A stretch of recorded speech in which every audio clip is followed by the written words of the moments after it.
கவனித்தல் பற்றிய சில உளவியல் ஆய்வு முடிவுகள். கவனவீச்சு ஒரே பார்வையில் மிக குறுகிய நேரத்தில் எத்தனை பொருட்களை அல்லது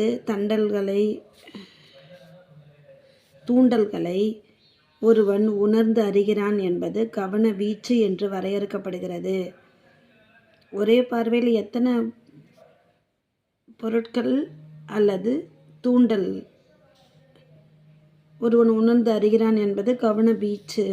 நமது நனவு பரப்பின் குவிமையத்தில் ஒரே சமயத்தில் எத்தனை பொருட்கள் இடம்பெறக்கூடும் என்பதை பொறுத்தது கவனவீச்சின் அளவு. ஒருவனுடைய காட்சி கவனவீச்சை அளந்தறிய பயன்படுத்தப்படும் கருவி கவனவீச்சரி கருவி. பல பொருள்களை ஒரு நொடி பொழுது மட்டும் எதிரில் உட்கார்ந்திருப்பவர்களுக்கு தெரியும்படி வெளிக்காட்ட வல்ல கருவி கவனவீச்சின் கருவி. பல பொருள்களை ஒரு நொடி பொழுதில் மட்டும் எதிரில் உட்கார்ந்திருப்பவர்களுக்கு தெரியும்படி வெளிக்காட்ட வல்ல கருவி கவனவீச்சரி கருவி. முதிர்ச்சி அடைந்த ஒருவன் கவனவீச்சு 6 அல்லது 7 இருக்கும். கீழ்கண்ட வாக்கியங்களை கவனி. மிக விரைவாக செல்லும் வாகனங்களுக்கு 4 முதல் 6 வரையிலான எண்கள் தரப்படுகிறது. மிக அதிக எண்கள் இருந்தால் நாம் கவனத்தில் கொள்ள முடியாது. குறியீடு மூலம் சரியான விடையை தேர்ந்தெடுக்க. A மற்றும் R இரண்டும் சரி, மேலும் R என்பது Aவிற்கு சரியான விளக்கமாகும். கீழ்கண்ட வாக்கியங்களை கவனி. கூற்று: தொடர்ந்து ஒரு பொருள் மீது 10 வினாடிகளுக்கு மேல் நாம் கவனம் செலுத்த முடியாது. காரணம், நமது கவனம் ஊசலாடும் தன்மை உடையது. A மற்றும் R இரண்டும் சரி, மேலும் R என்பது Aவிற்கான சரியான விளக்கமாகும்.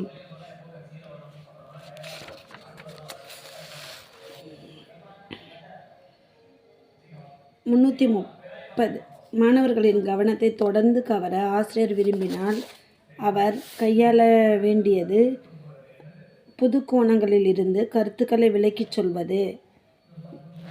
கவன பகுப்பு டிவிஷன் ஆஃப் அட்டென்ஷன். கீழ்கண்ட வாக்கியத்தை கவனி. ஒரே சமயத்தில் இரு செயல்களை கவனத்துடன் செய்ய முடியாது. கவனத்தை தனிப்பட்ட இரு கூறுகளாக பிரிக்க முடியாது. இரு செயல்களை கவனத்துடன் செய்ய முற்பட்டால் இரண்டையும் சரிவர செய்தால் இயலாது. இவற்றுள் 1, 2 மற்றும் 3 சரி. வெவ்வேறு செயல்களில் வேகமாக மாறி மாறி தங்கள் கவனத்தை செலுத்தக்கூடிய திறன் படைத்தவர்கள் அஷ்டாவதானி. வேகமாக மாறி மாறி தங்கள் கவனத்தை செலுத்தக்கூடிய திறன் படைத்தவர்கள் அஷ்டாவதானி. கணித்தல் தீர்மானிக்கும் காரணிகள். நமக்குள் இருந்து கவனத்தினை நிர்ணயிக்க காரணமாக அமையும் காரணிகள் அகக்காரணிகள். தனி ஒருவனிடம் இருக்கும் காரணிகள் அகக்காரணிகள். கவனத்தை நிர்ணயிக்கும் அகக்காரணிகள் எவை? அனைத்தும்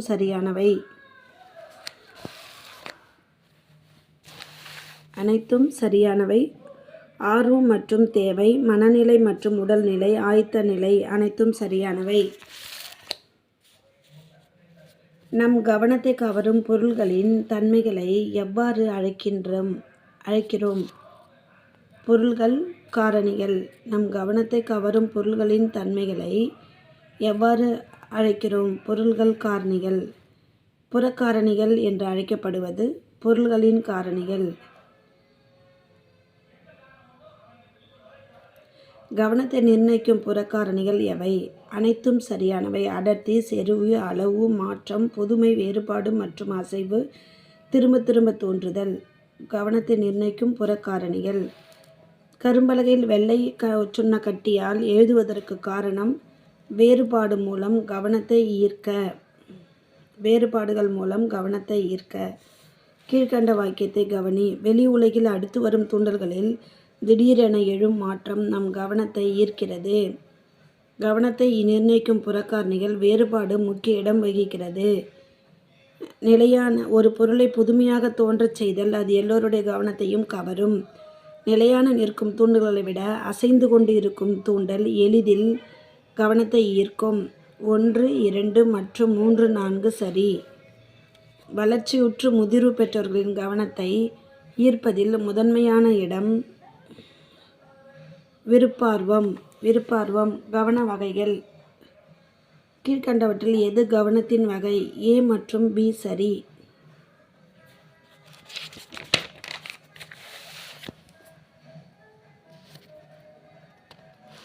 கீழ்கண்டவற்றில் புறக்காரணிகள் தோற்றுவிக்கப்படுகின்றன.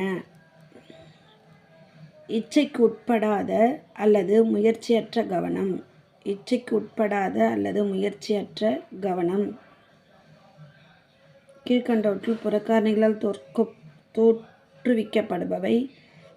இச்சைக்கு உட்படாத அல்லது முயற்சியற்ற கவனம். கீழ்கண்ட எந்த கவனத்திற்கு அதிக அளவு முயற்சி தேவையில்லை? இச்சைக்கு உட்படாத அல்லது முயற்சியற்ற கவனம். கவனத்தின் அகக்காரணிகளை பயன்படுத்தி நமக்கு கவர்ச்சியற்ற பொருள் மீது கவனத்தை தோற்றுவிக்கிறது. இச்சைக்கு உட்பட்ட அல்லது முயற்சிசார் கவனம். இச்சைக்கு உட்பட்ட அல்லது முயற்சிசார் கவனம்.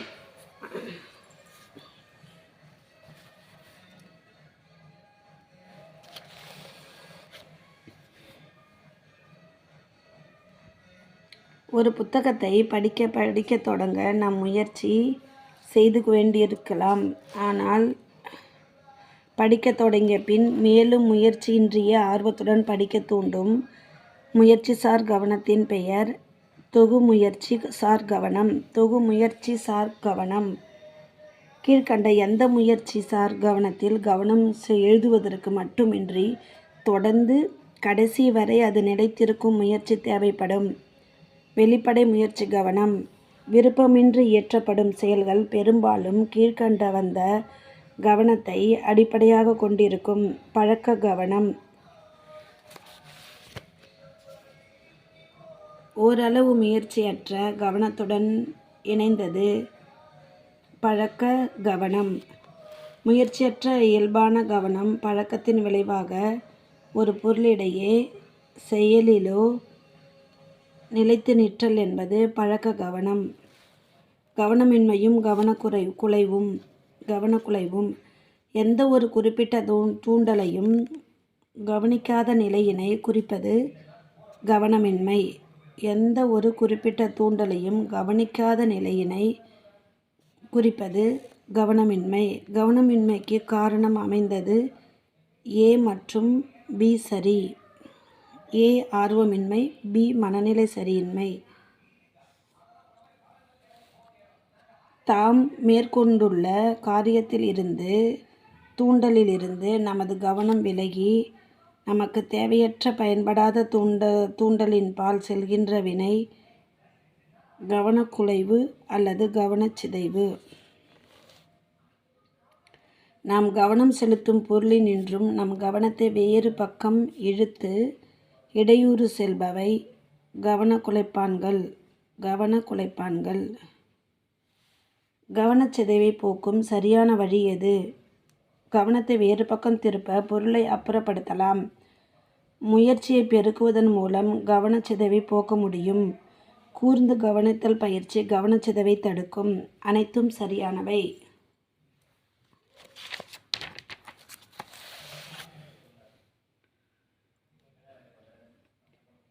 கவர்ச்சியும் கவனமும் நெருங்கிய தொடர்புடையவை. கவர்ச்சி அல்லது அக்கறை என்பவை நம்மை பாதிக்கும் அல்லது நமக்கு பயனுள்ள பொருட்களை பற்றிய மன உணர்ச்சி ஆகும். கவர்ச்சி தன்மையும் மறந்து செயல்படும் ஒருவனை அனுபவமாகும். இவற்றுள் 1, 2 மற்றும் 3 சரி. ஒரே பொருளை இரு கோணங்களிலிருந்து விளக்கும் சொல் எது? ஏ மற்றும் பி சரி. கவர்ச்சி அல்லது அக்கறை என்பது மறைமுக கவனம். கவர்ச்சி அல்லது அக்கறை என்பது மறைமுக கவனம்.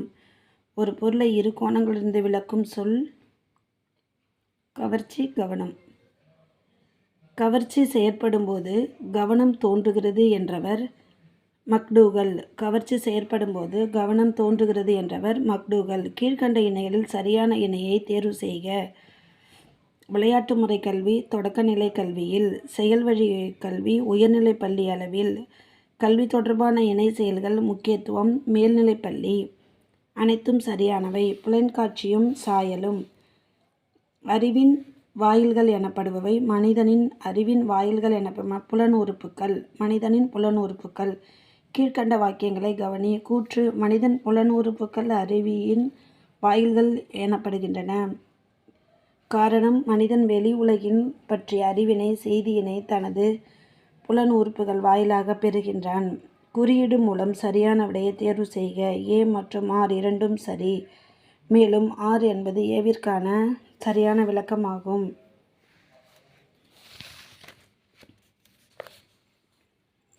கீழ்கண்டவற்றில் தவறான ஒன்றை தேர்வு செய்க. தொடு உணர்வு புலன். தோல் தொடுதல், தூண்டல்கள் தொடு உணர்வு. புலன் உணர்வு சென்சிட்டேஷன். புலன் ஒன்று தூண்டப்படுவதன் உடனடி பயன் எது? புலன் உணர்வு. நம் புலன் உறுப்புகளின் வாயிலாக நாம் அறியும் தனிப்பட்ட பண்புகள் புலன் உணர்வு. நிறம், மனம், உருவம் போன்ற தனிப்பட்ட அனுபவம் பண்புகள் என்பவை புலனுணர்வுகள் ஆகும். வெளி உலக பொருள்களில் எழும் பொருத்தமான சில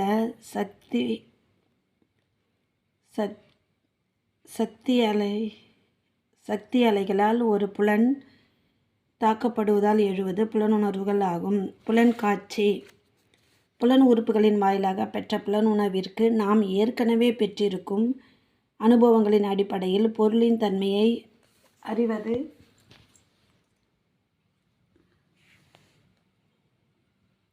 புலன்காட்சி. கீழ்கண்டவற்றில் எது சரியானது? புலன்காட்சி, புலன் உணர்வு, பொருள் அறிதல். கீழ்கண்ட வாக்கியங்களை கவனி. கூற்று: புலன்காட்சியின் அடிப்படை புலன் உணர்வுகள் தாம் எனினும் இவ்விரண்டையும் பிரித்து தனித்தனியே அனுபவிக்க முடியாது. காரணம்: புலன் உணர்வுகள் நம் மனதுள் தோன்றும் போதே அப்புலன் உணர்வுகள் பொருள் கொண்டு காட்சிகளாகி விடுகின்றன.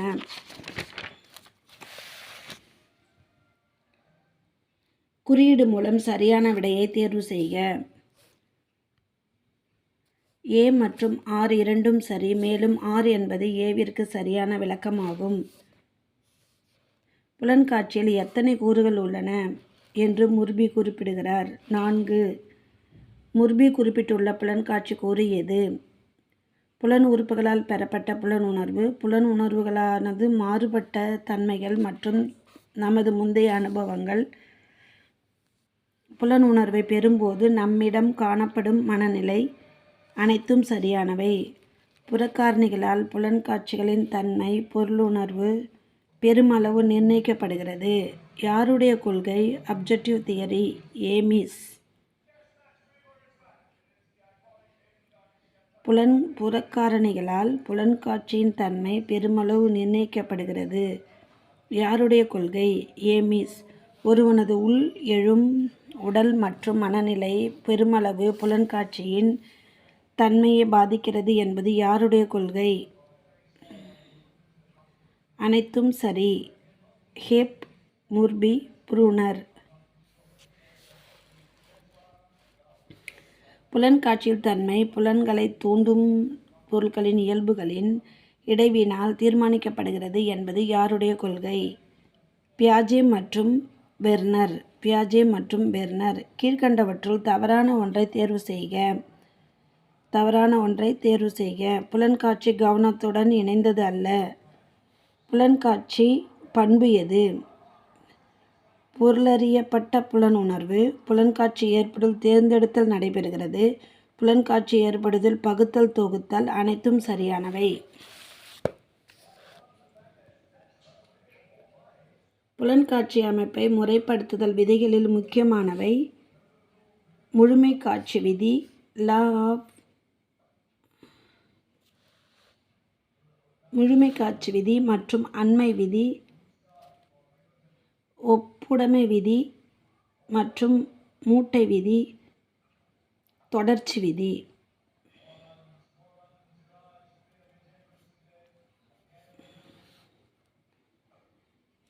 முழுமை காட்சி விதி.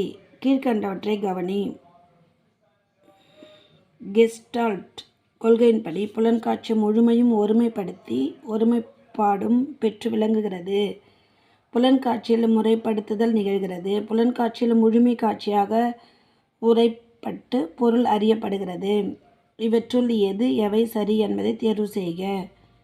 1, 2 மற்றும் 3 மூன்றும் சரியானவை. ஒரு தொகுப்பை சைக்கிளில் செல்பவர் பிரித்து பார்க்காமல் ஒரே தொகுதியாக முழுமைப்படுத்தி பார்ப்பது முழுமை காட்சி விதி.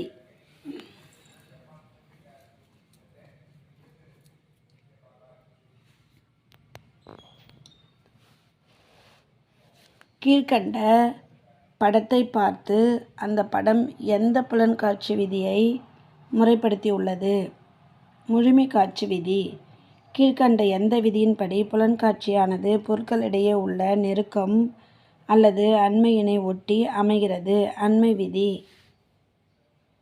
பலர் ஒருவருக்கொருவர் மிக நெருக்கமான ஓரிடத்தில் அமைந்திருப்பார்களேயானால் அவர்கள் அனைவரையும் ஒரு குழுவாக காண்கிறோம் என்பதை எந்த புலன்காட்சி முறைப்படுத்தும் விதி உணர்த்துகிறது? அண்மை விதி.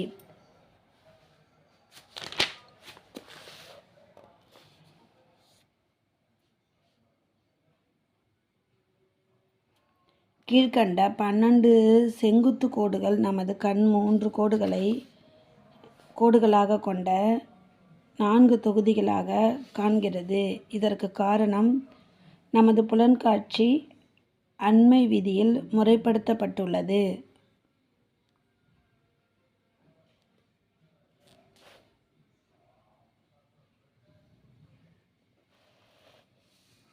ஒப்புடைமை விதி. காணப்படும் பொருள்களில் உருவ ஒற்றுமைக்கு ஏற்ற அவற்றை வகைப்படுத்தி குழுவை எண்ணி அறிவது ஒப்புடைமை விதி. கீழ்கண்ட படங்களை கவனி. முதல் படத்தில் கிடைமட்டமாக தெரியும் உருவங்கள் அடுத்த படத்தில் செங்குத்தாக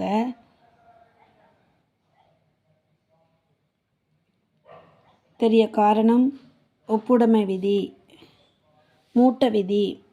குறுகிய இடைவெளியில் பூர்த்தி செய்தல் காணும் பொருட்களை முழுமைப்படுத்தி காணும் தன்மை மூட்ட விதி. குறுகிய இடைவெளியை பூர்த்தி செய்து காணும் பொருட்களை முழுமைப்படுத்தி காணும் தன்மை மூட்ட விதி. கீழ்கண்ட படத்தில் 3 கோடுகளுக்கு இடைவெளியில் இருந்த போதிலும் நமது மனம் அதை பூர்த்தி செய்து முக்கோணமாகவே உணர காரணம் மூட்ட விதி.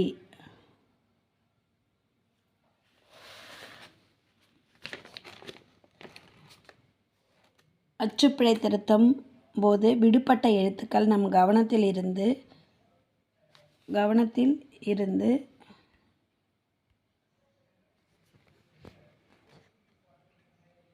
தப்பி விட காரணம் மூட்ட விதி.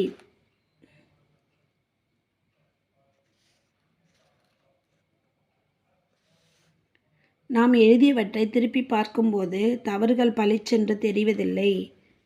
அதற்கு காரணம் மூட்ட விதி. தொடர்ச்சி விதி. ஒரு கோடானது ஒரு குறிப்பிட்ட திசையில் ஆரம்பித்து அதே திசையில் தொடரும் வகையில் நாம் காண்பதனை குறிப்பது தொடர்ச்சி விதி. கீழே கண்ட படத்தில் உள்ள புள்ளிகள் நேர்கோட்டை தெளிவாக தெரிய காரணம் தொடர்ச்சி விதி. சினிமா படத்தில் உள்ள காட்சிகள் தனித்தனியாக படம் பிடிக்கப்பட்டு வினாடிக்கு 15 சட்டங்கள் என்ற வீதத்தில் ஒட்டப்படும் போது தமது தொடர்ச்சியான தெரிய காரணம் தொடர்ச்சி விதி. புலன்காட்சியில் ஏற்படும் தவறுகள் திரிபு காட்சி. ஒரு குறிப்பிட்ட தூண்டல் நமது புலன் உறுப்பினை தூண்டி சரியான விளக்கத்தை பெறும்போது தூண்டலை சரியாக புரிந்து கொள்ளும்போது ஏற்படுவது புலன்காட்சி. ஒரு தூண்டல் தவறாக புரிந்து கொள்ளப்படுமே ஆனால் அதனை எவ்வாறு அழைக்கிறோம்? திரிபு காட்சி. ஒரு பொருளை வேறு ஒரு பொருளாக உணர்த்துவது திரிபு காட்சி.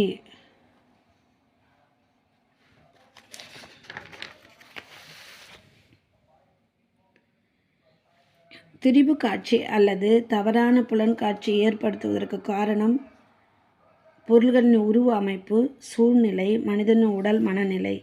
ரயிலில் செல்லும்போது மரங்கள் ஓடுவது போன்று தோன்ற காரணம் திரிபு காட்சி. திரிபு காட்சியின் வகை எது? இயக்க திரிபு காட்சி, பார்வை கோண திரிபு காட்சிகள், மாற்று தோற்றங்கள். அனைத்தும் சரியானவை. உண்மையில் நிலைத்திருக்கும் ஒரு ஒளித்தாண்டல் தானே நகர்வது போன்று தோன்றுவது இயக்க திரிபு காட்சிகள்.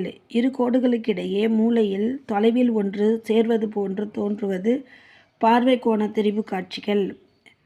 இரு இணைகோடுகள் தொலைவில் ஒன்று சேர்வது போன்று தோன்றுவது பார்வை கோண திரிபு காட்சிகள். இல்பொருள் காட்சி. ஒரு தூண்டலை தவறாக புரிந்து கொள்வது திரிபு காட்சி. எந்தவித தூண்டலும் இல்லாமல் தூண்டல் இருப்பது போன்று உணர்வது பிரமை. இல்பொருள் காட்சி. எந்தவித தூண்டலும் இல்லாமல் தூண்டல் இருப்பது போன்று உணர்வது இல்பொருள் காட்சி. இல்லாத ஒன்றினை இருப்பதாக காண்பதினை குறிப்பது இல்பொருள் காட்சி. பாலைவனத்து கானல் நீருக்கு காரணம் இல்பொருள் காட்சி. பாலைவனத்து கானல் நீருக்கு காரணம் இல்பொருள் காட்சி. நமது உள்ளத்தில் காணப்படும் அச்சங்கள், போராட்டங்கள், ஆர்வங்கள் போன்றவை எதன் அடிப்படையாக அமைகின்றன? இல்பொருள் காட்சி.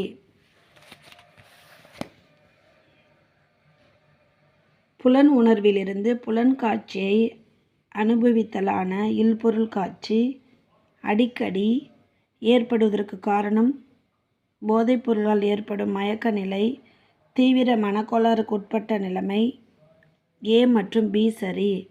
சாயல்களின் துணை கொண்டு அறிதல். சாயல்களின் துணை கொண்டு அறிதல். கீழ்கண்ட வாக்கியங்களை கவனி. அறிதல் பல நிலைகளை கொண்டது. அறிதல் பல நிலைகளை கொண்டது. புலன்காட்சி அறிதல் அறிதல் நிலைகளை அடிப்படை முதல் நிலையாகும். அறிதலில் மேம்பட்ட நிலையை சாயல்கள் துணை கொண்டறிதல் என்று அழைக்கிறோம். 1, 2 மற்றும் 3 தன் புலன் உணர்ச்சியால் நேரடியாக ஏற்படாத மனத்து உருவங்களை, அதாவது சாயல்களை பயன்படுத்தி அறிதல் சாயல் துணை கொண்டறிதல் எனப்படும். புலன் உணர்ச்சிகளுக்கு பொருள் அமைத்தலால் ஏற்படும் அறிவு புலன்காட்சி அறிவு. புலன்காட்சியை முதலில் தோற்றுவித்த ஒரு பொருள் இன்றியே அப்பொருள் பற்றி உணர்வது சாயல் அல்லது மனபிம்பம் எனப்படும். கீழ்கண்ட வாக்கியத்தை கவனி. புலன் உணர்ச்சியால் எழும் புலன்காட்சி புறவயப்பட்டவை. புலன்காட்சி பின்னணியுடன் தோன்றுபவை. புலன்காட்சி செறிவு மிக்கவை. புலன்காட்சி தூண்டல் இருக்கும் வரை ஏற்படும். 1, 2, 3 மற்றும் 4 சரி. கீழ்கண்ட வாக்கியங்களை கவனி. சாயல்கள் அகவகைப்பட்டவை. சாயல்கள் பின்னணியுடன் தோன்றுவதால் தனிப்பட்ட தூண்டலாகவே தோன்றும்.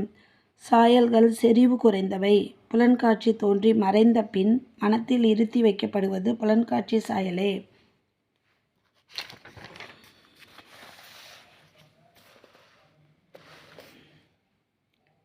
இவற்றுள் 1, 2, 3 மற்றும் 4 சரி. வகுப்பாசிரியரின் முகத்தை நினைவு கூறுதல் என்பது காட்சி சாயல்கள். பின்னணி பாடகரின் குரலை நினைவில் வைத்திருத்தல் என்பது கேள்வி சாயல்கள். பின்னணி பாடகரின் குரலை நினைவில் வைத்திருத்தல் கேள்வி சாயல்.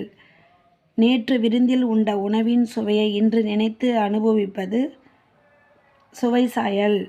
மல்லிகை மலரின் மனத்தை நினைவில் வைத்திருத்தல் மனச்சாயல். கால்பந்தை உதைக்கும் உணர்ச்சி தொடு சாயல். குழந்தைகளின் சாயல் திறன். கீழ்கண்ட வாக்கியங்களை கவனி. கூற்று. சாயல்கள் உருவாக்கும் திறன் சிறு குழந்தைகளிடம் உண்டு. குழந்தைகள் பெரும்பாலும் புலனீடான சாயல்களையே சிந்தனையிலே திங்கிங் பயன்படுத்துவர். குறியீடு மூலம் சரியான விடையை எழுதுக. ஏ மற்றும் ஆர் இரண்டும் சரி. மேலும் ஆர் என்பது ஏவிற்கு சரியான விளக்கம் இல்லை. சொற்சாயல்களை பெரிதும் பயன்படுத்துபவர்கள் வயது வந்தவர்கள். தமது புலன்களால் உணர்ந்திராத ஆனால் படித்தறிவின்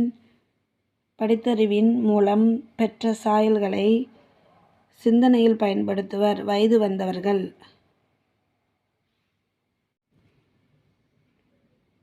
நமது புலன்களால் உணர்ந்திராத ஆனால் படித்தறிவின் மூலம் பெற்ற சாயல்கள் சிந்தனையில் பயன்படுத்துபவர் வயது வந்தவர்கள்.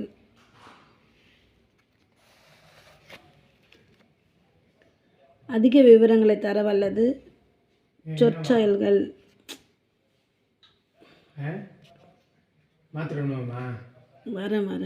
சில நேரங்களில் குழந்தைகளை தமது மீள் ஆக்க சாயல்களுடன் தங்களது கற்பனையில் எழும் கருத்துக்களை சேர்த்து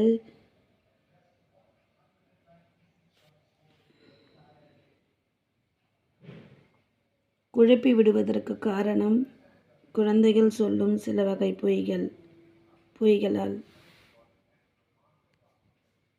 சிறு குழந்தைகளிடம் வெகு தெளிவாக திருத்தமான